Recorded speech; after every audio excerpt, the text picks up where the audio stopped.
Welcome to DocuBills. Let's get started by setting up your account. Simply click on the Get Started button to begin. DocuBills offers two flexible options tailored to your needs, individual or company sign-up. In this guide, I will walk you through the process of registering a company account to manage your team and business billing effectively. Let's begin by entering your organization's details.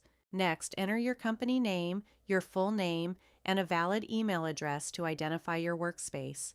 Once the information is complete, simply click on Register Company to finalize your setup. Upon successful registration, you will receive a confirmation email containing your unique login credentials and workspace details.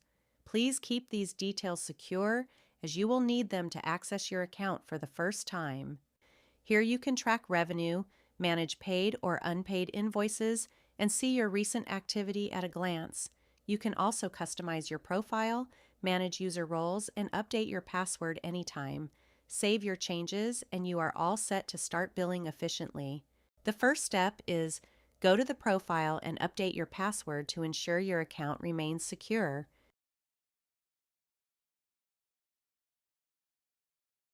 Finally, click on Save to apply your new settings.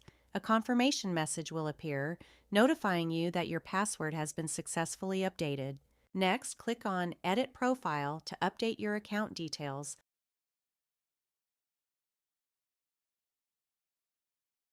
Once you're finished, select Save Changes to apply your new settings. And that's how you can easily utilize DocuBills to streamline your business billing. From setting up your company profile to managing secure invoices, DocuBills is designed to grow with your business. Thank you.